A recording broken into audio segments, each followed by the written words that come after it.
idhamodati, pichamodati, kata punyo, ubaya tamodati, somodati, sopamodati, diswakama, wisudamatano.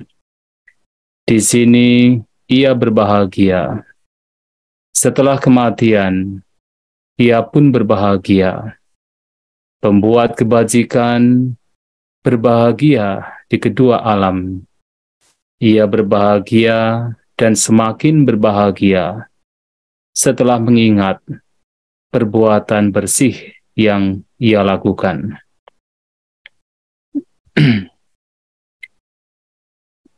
Yang saya hormati para ketua Wandani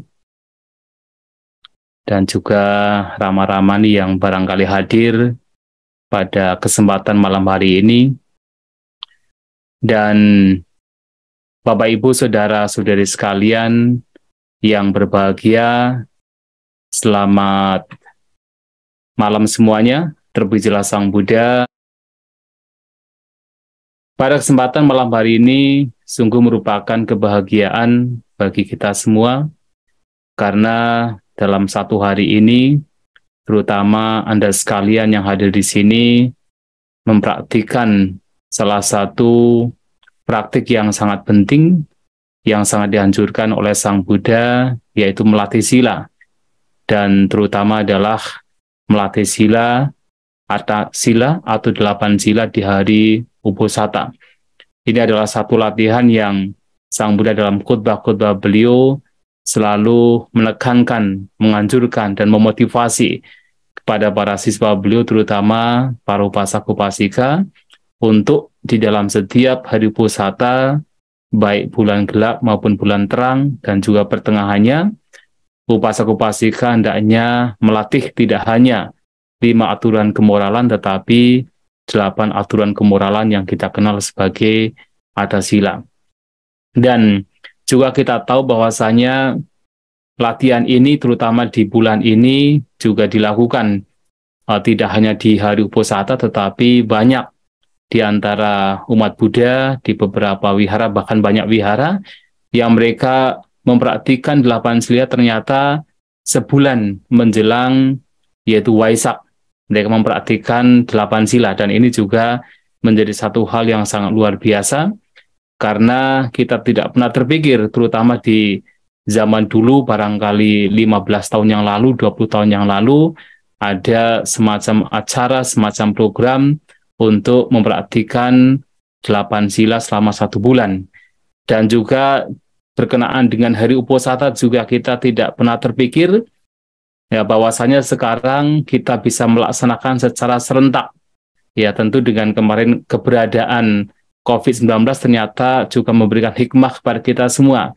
Kita mulai melek atau terbuka dengan media sosial, terutama penggunaan Zoom, penggunaan media sosial yang kita bisa, yaitu bertatap muka secara online, ternyata digunakan oleh banyak di antara kita, umat Buddha kita, untuk melakukan hal-hal yang baik, yang salah satunya kita bisa melaksanakan secara serentak, walaupun melalui online, untuk mempraktikkan 8 sila, dan ini tentu satu hal yang sangat-sangat luar biasa.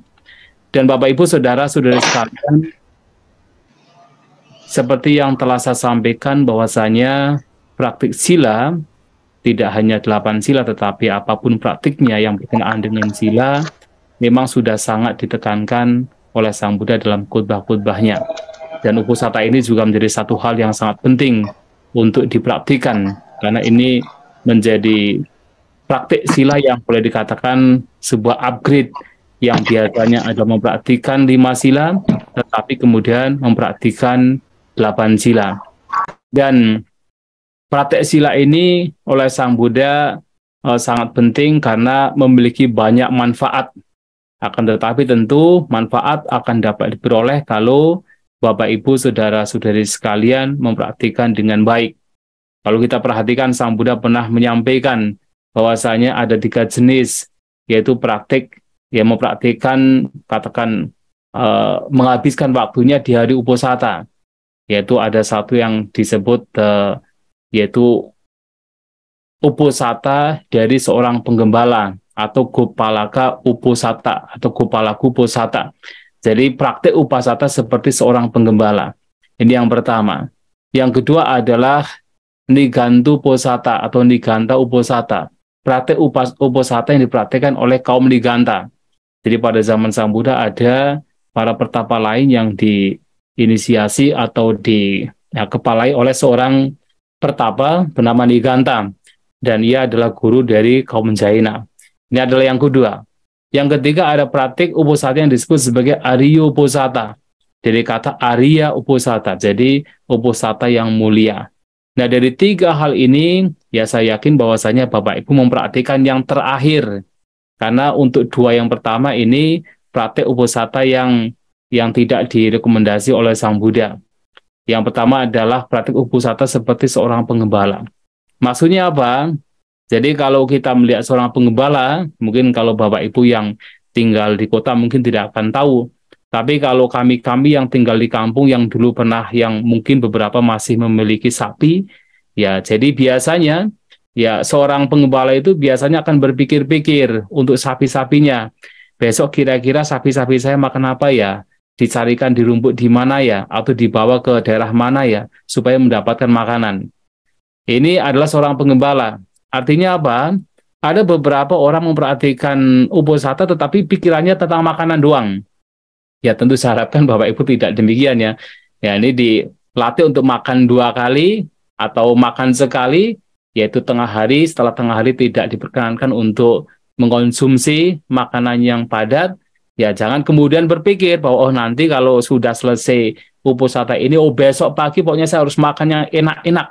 Karena selama dari jam 12 sampai pagi saya tidak makan apa-apa, pokoknya besok saya harus makan yang enak-enak. Nah, kalau berpikir demikian itu namanya ya mempraktikkan uposata seperti seorang penggembala. Jadi berpikir-pikir tentang makanan. Dan itu tidak sesuai. Tidak sesuai dengan apa yang diajarkan Sang Buddha. Nah, yang kedua adalah praktik uposata seperti seorang niganta. Yang mana ini kaum niganta ini ketika mempraktikkan menjalankan hari uposata, nah, mereka berpikir bahwasanya oh dalam satu hari ini kita meletakkan tongkat, tidak melukai, tidak membunuh makhluk hidup dalam jarak ke depan misalnya 100 yojana. Nah, kemudian ada yang mempraktikannya, oh pokoknya kita mempraktikkan uposata ini dalam jarak 100 yojana ke belakang, kita menghindari pembunuhan. Ini juga oleh Sang Buddha tidak direkomendasi, karena apa? Karena artinya hanya sebagian saja. Ya, dalam hal ini kita menghindari pembunuhan secara keseluruhan. Tidak hanya sebagian saja. Artinya kalau kita berpikir, oh pokoknya dalam jarak ke depan, kita menghindari pembunuhan berarti yang sebelah kanan kiri, makhluk-makhluk yang ada di kanan kiri belakang kita bisa melukai. Atau bahkan kita bisa membunuhnya. Nah, itu tidak sesuai dengan apa yang dipraktikkan di dalam uposata yang dipraktikkan atau dianjurkan oleh Sang Buddha. Nah, sementara yang terakhir adalah Arya Uposata, yaitu praktik uposata seperti seorang Arya, atau seperti seorang mulia, seorang arahanta. Nah, ini yang sangat dianjurkan oleh Guru Agung kita Sang Buddha. Nah, dalam praktik ini sebenarnya tidak hanya Bapak Ibu menjalankan, yaitu praktik seperti yang tadi telah diminta, yaitu ada 8 aturan kemoralan. Tidak hanya demikian saja. Tapi dalam satu hari, satu malam ini juga melatih batinnya. Seperti apa? Seperti adalah selalu merenungkan kualitas-kualitas Sang Buddha. Ya sebenarnya tadi juga dibacakan, yaitu Buddhanusati. Jadi ada perenungan 9 kualitas Sang Buddha. Kalau Bapak Ibu juga merenungkan 9 kualitas Sang Buddha, memahami satu persatu apa yang disebut sebagai sama sambuto, ya, kemudian itipiso bhagawa arahang sama sambuto dan seterusnya, itu direnungkan satu persatu, memahaminya, memunculkan keyakinan sehingga batinnya menjadi bersih, tidak ada kotoran batin karena diisi dengan perenungan terhadap kualitas Sang Buddha. Ini juga bagian dari praktik uposata Arya atau mulia. Kemudian yang kedua juga bisa, yaitu merenungkan kualitas Dhamma, yaitu Dhammanusati, yang tadi juga dibaca, ada 6 kualitas dari Dhamma. Kalau dipahami satu persatu, kualitas dari Dhamma, apa saja, Swakata Bhagavata Dhammo, bahwa Dhamma telah dibabarkan dengan sempurna oleh Sang Buddha. Kenapa sempurna? Itu dipahami dengan baik, direnungkan, memunculkan keyakinan, itu juga bagian dari Arya Uposatha. Dan selain itu juga merenungkan, yaitu kualitas Sangga, Sangganusati, itu juga baik untuk direnungkan. Dan juga selain itu juga merenungkan tentang pentingnya sila, pentingnya praktik kemoralan. Bahwasanya dengan praktik kemoralan, itu bisa membawa kepada kelahiran-kelahiran di alam yang membahagiakan. Dan juga Anda bisa merenungkan, yaitu perenungan tentang kedermawanan Cagganusati, yang mana perenungannya adalah pokoknya bertekad mulai hari ini saya harus menjadi orang yang dermawan, saya harus menjadi orang yang tangannya terbuka, siapapun yang meminta tolong kepada saya akan berusaha untuk menolongnya. Nah, kalau Anda bisa merenungkan demikian, kemudian diimplementasikan ke dalam kehidupan sehari-hari, bahkan di dalam khususnya di hari Uposatha tersebut, wah itu sangat baik. Makanya kalau dalam tradisi Uposatha yang ada di negara seperti Sri Lanka, itu luar biasa sekali. Jadi kalau di Sri Lanka itu biasanya setiap hari Uposatha, terutama bulan terang ya, bulan purnama, itu nanti para umat, baik laki-laki, perempuan, anak kecil, dewasa, tua, mereka pagi-pagi itu sudah pergi ke wihara masing-masing. Jadi kalau dalam satu kampung, seperti kalau Indonesia kan negara dengan mayoritas Muslim, maka setiap kampung pasti ada masjid. Nah, kalau di Sri Lanka berbeda, karena di sana kebanyakan Buddhis, maka setiap kampung juga ada wihara. Nah, maka nanti umat-umat itu di hari Uposatha pagi-pagi jam 4 sudah pergi berduyun-duyun ke wihara. Untuk apa? Untuk meminta sila. Mereka menggunakan pakaian putih-putih, meminta sila 8 sila di pagi hari tersebut sebelum matahari terbit. Nah, kemudian dalam satu hari itu nanti akan ada banyak pembabaran dhamma, baik dari para biku, para samnera, para purma tangga yang memang mumpuni untuk memberikan dhamma. Mereka akan mendengarkan dhamma dari mereka. Dan yang menarik lagi adalah mereka itu tidak pulang ke rumah. Karena apa? Karena di wihara tersebut, nanti wihara juga akan menyediakan makanan secukupnya. Dan juga ada orang-orang yang memiliki, katakan, harta yang lebih, dan mereka di hari tersebut, mereka mempersiapkan makanan untuk para atau orang-orang yang datang ke wihara untuk mempraktikkan 8 sila. Jadi sembari mereka praktek 8 sila, mereka juga berdana.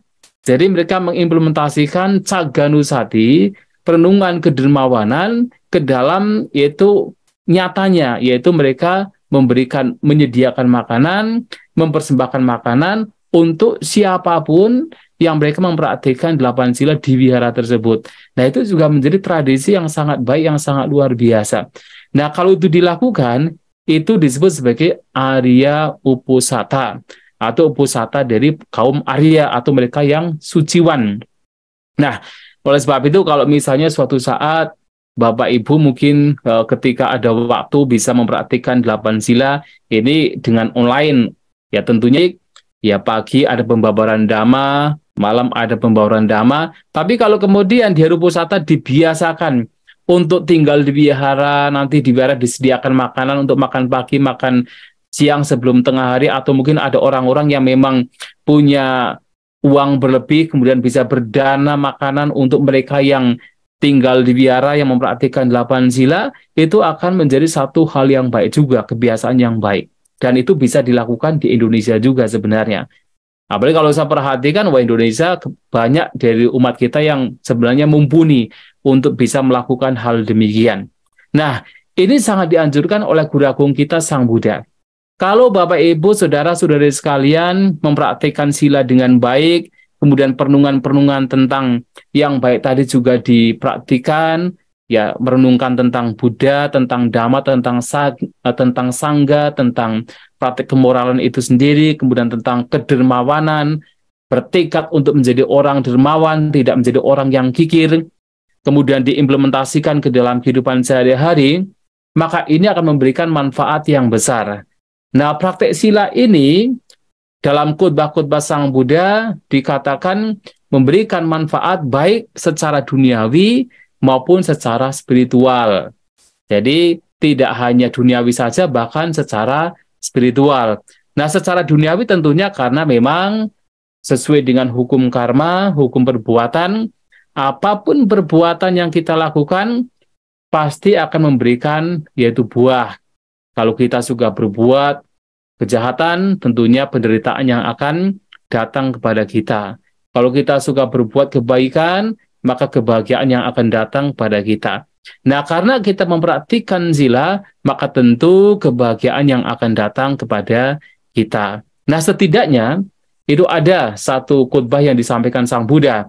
Ada 5 hal yang akan diperoleh kalau seseorang suka mempraktikkan sila, suka merawat menjaga silanya. 5 hal, 5 manfaat yang berkenaan dengan duniawi. Yang pertama adalah orang demikian tidak akan mencela dirinya.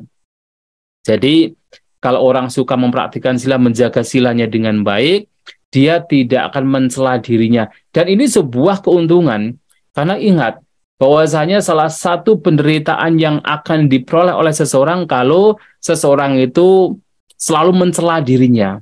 Biasanya mencela dirinya di sini karena apa? Menyesali perbuatan-perbuatan yang telah dilakukan. Terutama adalah perbuatan-perbuatan yang tidak baik. Nah, ketika orang melakukan kejahatan, melakukan hal yang buruk, biasanya akan muncul penyesalan. Nah, ketika muncul penyesalan, wah, penderitaan itu yang akan muncul. Tapi kalau seseorang suka melakukan kebajikan, terutama di sini, menjaga silanya dengan baik, maka ketika melihat dalam batinnya, dia akan melihat bahwasanya bahwa dirinya setiap ucapan dan perbuatannya itu baik, itu murni, itu tidak merugikan, bahkan itu bermanfaat. Maka orang demikian melihat dirinya itu melakukan banyak hal yang baik berkenaan dengan sila, dia tidak akan pernah mencela dirinya. Dan ini juga satu keuntungan yang bisa kita peroleh kalau kita suka menjaga, merawat sila kita. Nah, ini adalah yang pertama. Seperti yang sebenarnya tadi saya sampaikan di dalam Dhammapada, bahwasanya seseorang yang suka berbuat kebajikan yang tentu salah satunya adalah menjaga sila, dia akan berbahagia. Dan semakin berbahagia setelah mengingat perbuatan baik, perbuatan bersih yang dia lakukan. Jadi so mudati, so pamudati, disvakama wisudhamatano. Jadi setelah melihat, setelah merenungkan, setelah mengingat kembali kebajikan-kebajikan, perbuatan baik yang dia lakukan, praktek sila yang dia lakukan, dia akan semakin berbahagia. Dan itu sebuah yaitu keuntungan bagi seseorang yang menjaga, merawat silanya. Nah, ini yang pertama. Yang kedua adalah orang yang menjaga silanya dengan baik, orang demikian itu tidak akan dicela oleh para bijaksanawan. Bahkan orang demikian itu akan dipuji oleh para bijaksanawan. Lantas apa untungnya kalau kita dipuji oleh para bijaksanawan? Itu sebuah keberuntungan. Kalau kita dipuji oleh orang yang tidak bijak, orang yang jahat, itu kerugian. Mengapa? Kita harus berpikir, kok dia orang yang tidak bijak, orang yang suka berbuat kejahatan, kok memuji saya? Oh, berarti ada sesuatu yang salah pada diri saya. Karena yang dipuji oleh orang yang tidak bijak adalah kejahatan. Kalau orang berbuat jahat, kemudian yang memuji siapa? Ya orang yang suka berbuat jahat. Nah, tetapi kalau kita suka berbuat baik, mana ada orang jahat memuji kebaikan. Tapi beda. Kalau seseorang suka berbuat baik, maka yang memuji adalah orang bijaksana. Maka ketika kita menjaga sila kita dengan baik, kita mendapatkan pujian dari para bijaksanawan, kita beruntung. Kenapa beruntung? Karena artinya kita berada di jalan yang benar. Dan kita patut berbahagia. Karena bahkan para bijaksanawan juga memuji kita. Nah, beda sekali lagi kalau yang memuji adalah orang yang jahat, orang yang tidak punya moral, ya kita harus malahan hati-hati. Artinya kita sudah bukan lagi berada di jalan yang benar. Kita bahkan sudah menyimpang dari Dhamma. Maka yang kedua adalah kita akan dipuji oleh para bijaksanawan. Ini yang kedua. Yang ketiga, orang yang suka menjaga, mempraktikkan sila dengan baik, orang demikian akan nama baiknya akan menjadi terkenal. Nama baiknya akan menjadi masyhur. Ya, barangkali ada beberapa orang yang masih menginginkan keterkenalan, menginginkan kemasyhuran, nggak apa-apa. Itu tidak masalah. Setiap orang punya hak untuk terkenal, untuk menjadi masyhur. Tetapi satu, artinya terkenal, masyhur, punya nama, tetapi dari kebaikan. Dan dengan praktek sila, nama baiknya juga akan semakin semakin menyebar, nama baiknya akan semakin berkembang kemana-mana. Bahkan sebenarnya orang yang praktek sila dengan baik itu tidak harus diminta, tidak harus meminta nanti supaya jadi terkenal, itu akan terkenal sendiri. Kenapa? Karena sila ini dibedakan dari wanginya bunga. Jadi kalau Sang Buddha mengatakan bahwasanya wanginya bunga itu tidak bisa melawan arah angin. Kenapa? Ketika arah angin pergi ke selatan, ya wangi bunga itu juga akan pergi ke selatan, tidak mungkin melawan arah angin pergi ke utara. Atau misalnya ketika angin itu pergi ke arah barat, maka ketika ada bunga, harumnya bunga juga akan pergi ke arah barat, tidak mungkin melawan arah angin ke timur, tidak mungkin, atau ke arah yang lain. Nah, tetapi wanginya sila, wanginya kemoralan, harumnya kemoralan bahkan bisa melawan arah angin, bahkan bisa tercium sampai ke alam dewa. Nah, artinya apa? Orang yang mempraktikkan sila dengan baik, menjaga sila dengan baik, itu dengan alaminya tanpa diminta pun juga akan menjadi terkenal, akan menjadi masyhur. Tentu masyhur karena nama baiknya. Karena kalau orang bicara masyhur, terkenal kan, yaitu bisa macam-macam. Orang bisa terkenal tetapi karena kejahatannya. Karena dia korupsi dengan triliunan rupiah, yaitu masyhur juga, terkenal juga, tetapi terkenal karena jahatnya. Nah, tetapi di sini, seseorang tentunya ingin menjadi terkenal, menjadi masyhur dengan cara yang baik. Yang salah satunya adalah dengan menjaga silanya dengan baik. Secara alami, itu akan membawa nama seseorang akan semakin baik dan menyebar. Bahkan tidak hanya di alam manusia, tetapi juga bahkan sampai menyebar ke alam dewa. Ini dikatakan oleh Sang Buddha. Ini adalah manfaat yang ketiga. Nah, manfaat yang keempat, ini penting sekali, adalah asamulhu kalangkaroti. Orang yang praktikkan sila dengan baik, dia akan mati dengan tidak bingung. Atau dengan kata lain, akan mati dengan tenang. Nah, itu juga penting. Karena sekali lagi, kalau kita bicara tentang kematian, saya yakin banyak di antara kita itu masih berpikir-pikir sebenarnya nanti ketika ajal tiba seperti apa. Apa yang terjadi ketika kematian itu datang menjemput kita? Apakah kita akan merasakan kesakitan yang luar biasa? Kemudian setelah kematian, apakah kita akan dilahirkan di tempat yang sesuai, alam sesuai dengan keinginan kita? Itu masih menjadi pertanyaan dan kekhawatiran, kegelisahan bagi banyak orang. Tetapi Sang Buddha meyakinkan kepada kita semua, kalau kita menjaga sila kita dengan baik, merawat kemoralan kita dengan baik, maka bahkan ketika ajal tiba, kita akan mati dengan tenang. Kita akan meninggal dengan tenang. Asamulhu, meninggal dengan tidak gelisah, dengan tidak kebingungan. Dan ini penting.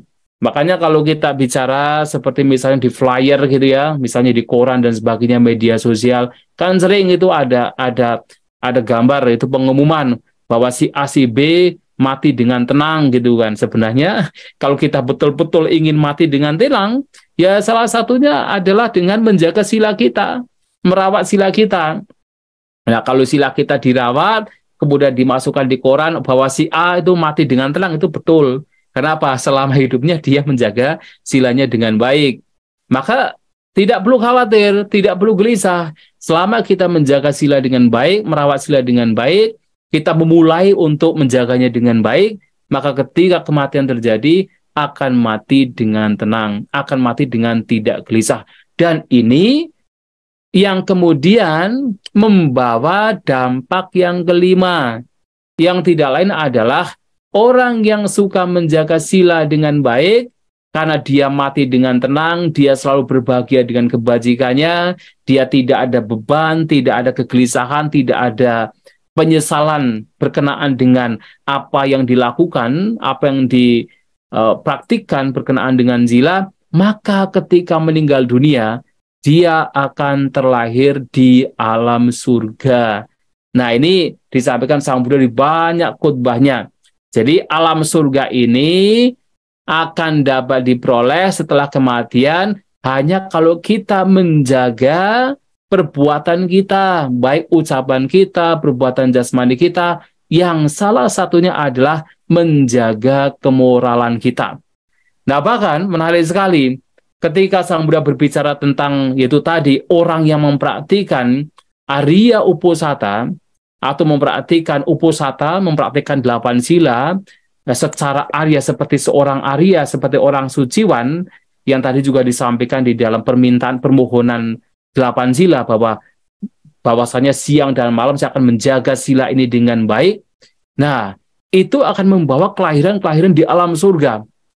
Dan kebahagiaan yang diperoleh di alam surga itu sangat luar biasa.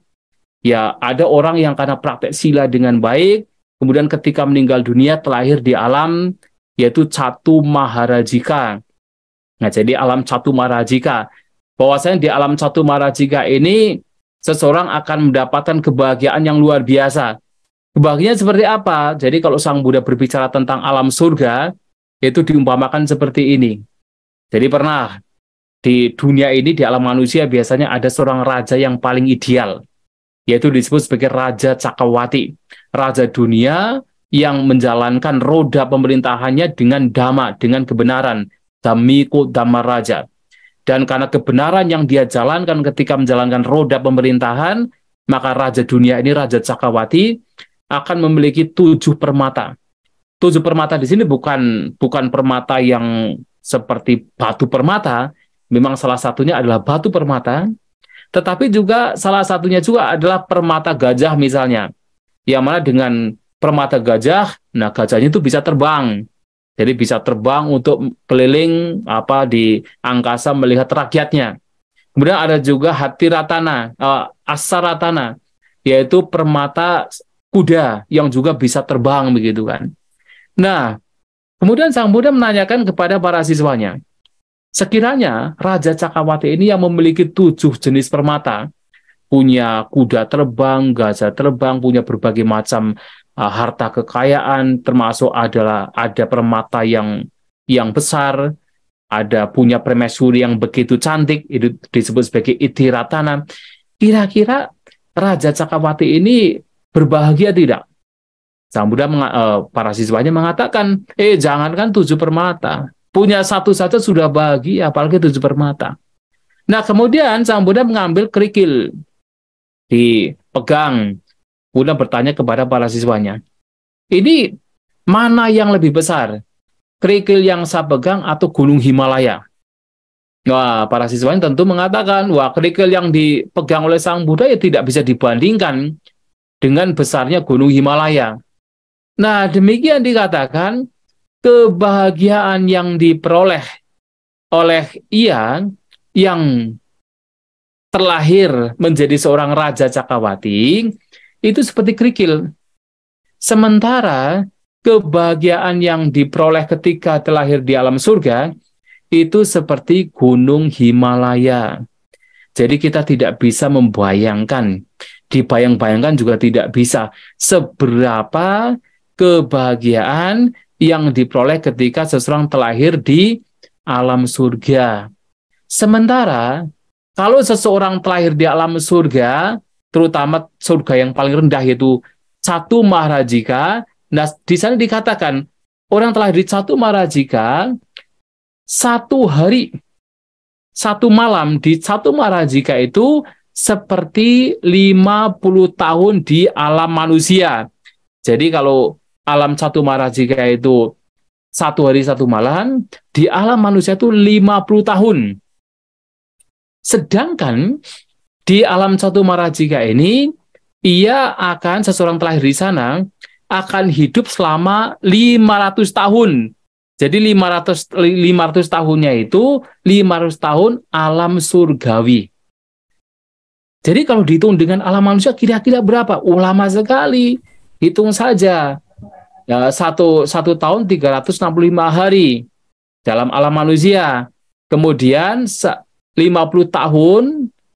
tahun di alam Catumarajika itu katakan 1 hari 1 malam di alam manusia.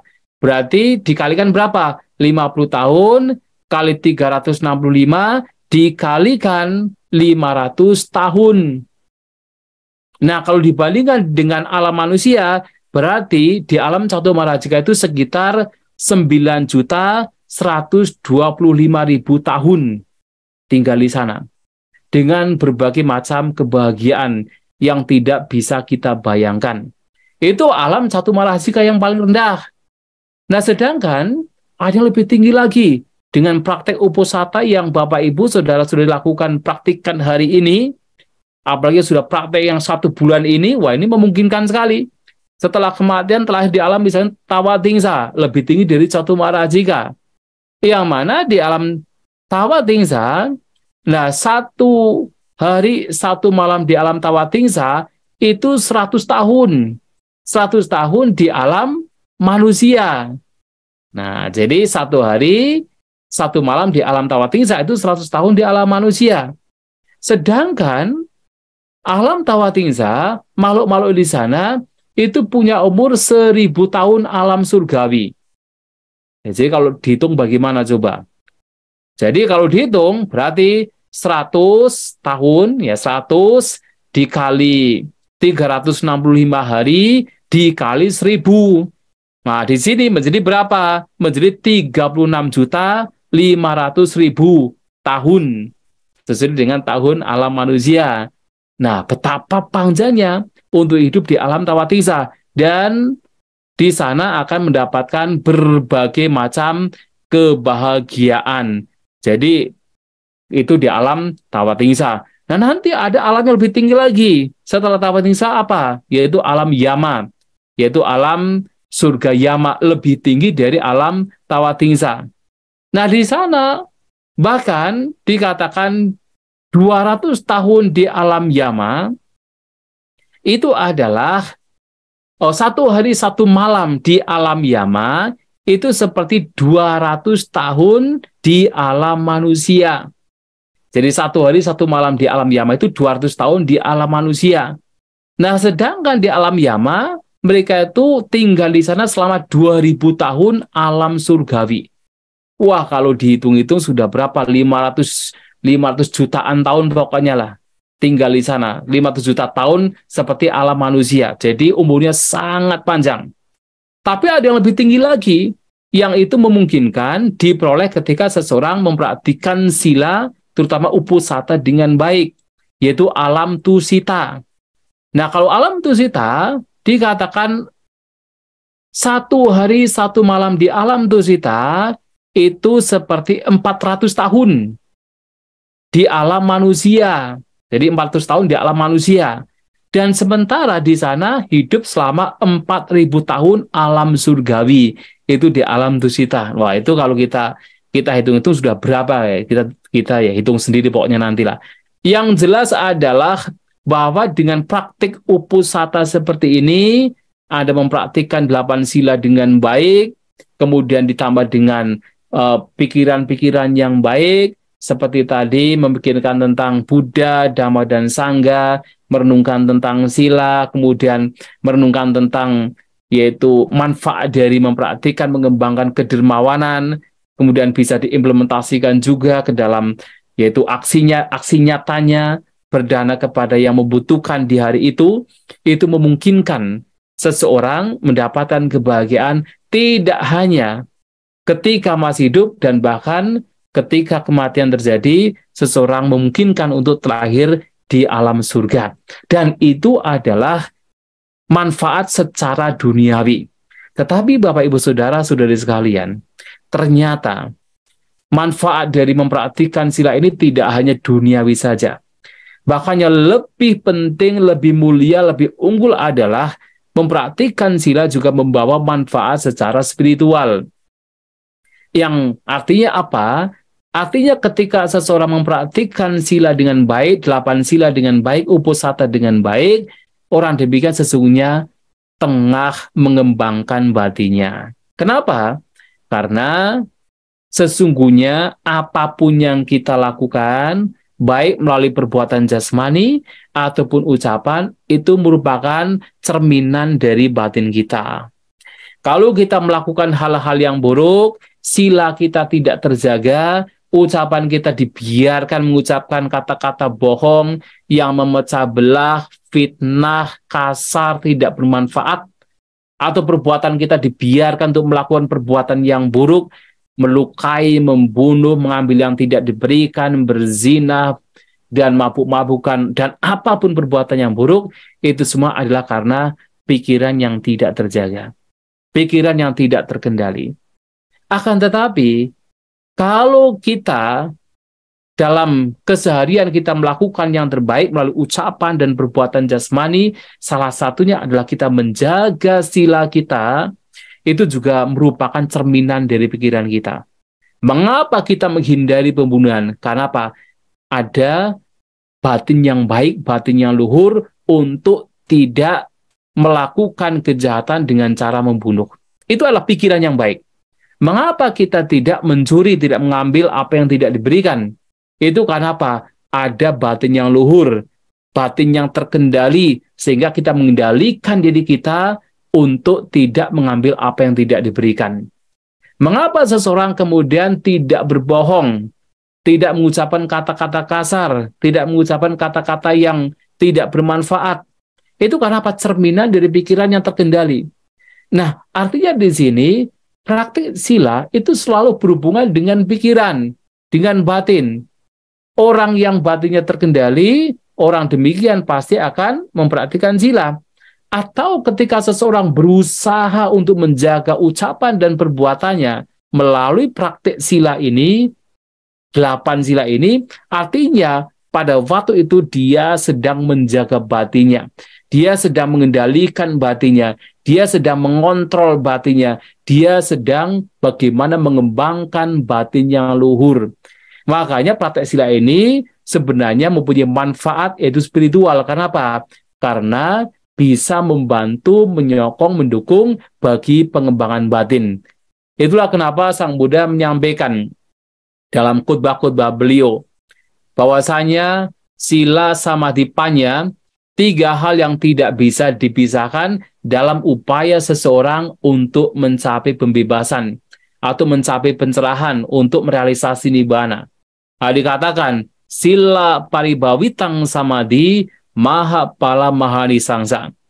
Ketika seseorang mengembangkan samadhi atau ketika seseorang memiliki samadhi konsentrasi yang dikembangkan seiring dengan sila. Jadi samadhi yang dikembangkan dengan sila, dengan merawat sila, maka itu akan memberikan manfaat yang besar, buah yang besar. Jadi samadhi, konsentrasi yang berkembang bersama dengan sila akan memberikan manfaat yang besar, buah yang besar. Ya, kita bisa memperhatikan bahwa seseorang bisa mengembangkan samadhi, terutama adalah sama samadhi, konsentrasi yang benar, ketenangan yang benar, itu karena ada sila. Orang yang memiliki samadhi, konsentrasi yang benar, ketenangannya benar, adalah orang yang telah melenyapkan, atau paling tidak pada waktu itu, tidak ada 5 rintangan batin. Nah, 5 rintangan batin yang berupa keinginan tentang kesenangan indrawi, kebencian, kemalasan, kegelisahan, dan juga keraguan-raguan, yang itu lenyap ketika seseorang mencapai samadhi, itu bisa lenyap karena apa? Seseorang menjaga silanya. Kalau seseorang menjaga sila dengan baik, kemoralannya dengan baik, maka cenderung batinnya akan terkendali, tidak terseret oleh kesenangan indera. Cenderung batinnya akan terkendali, tidak terseret oleh kebencian. Apalagi dia refraining atau mengendalikan diri untuk tidak membunuh, maka tidak ada kebencian di sana.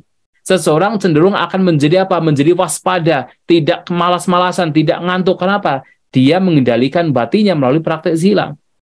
Nah, karena orang mempraktikkan sila, dan melihat dirinya itu murni, maka dia tidak menjadi gelisah, tidak menjadi khawatir, dan bahkan dia tidak menjadi ragu-ragu dengan apa yang dia lakukan, sehingga itu membantu seseorang dalam upaya untuk mengembangkan batinnya, dalam hal ini adalah mengembangkan samadhi.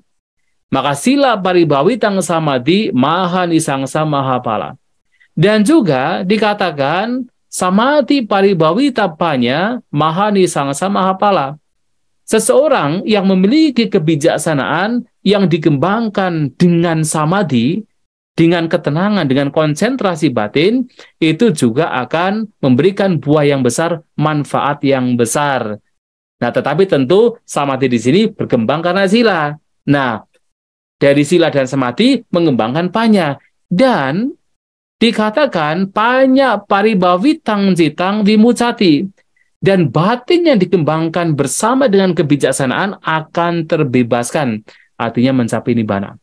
Nah, di sini bisa kita perhatikan bahwasanya untuk mencapai pembebasan, seseorang harus memiliki kebijaksanaan. Terutama adalah kebijaksanaan berkenaan dengan anicca, dukkha, dan anatta. Akan tetapi, orang bisa mengembangkan kebijaksanaan sedemikian rupa secara maksimal kalau seseorang punya samadhi, punya ketenangan, punya konsentrasi yang benar. Nah, akan tetapi seseorang bisa punya ketenangan, konsentrasi yang benar kalau dia mengembangkan merawat silanya, merawat kemoralannya. Nah, sehingga kemoralan, konsentrasi, kebijaksanaan yang menjadi instrumen untuk pembebasan itu tidak bisa dipisahkan. Oleh sebab itu, manfaat dari mempraktikkan sila tidak hanya duniawi dan bahkan spiritual. Ini menjadi penyokong, pendukung bagi suatu saat untuk pencapaian realisasian nibbana.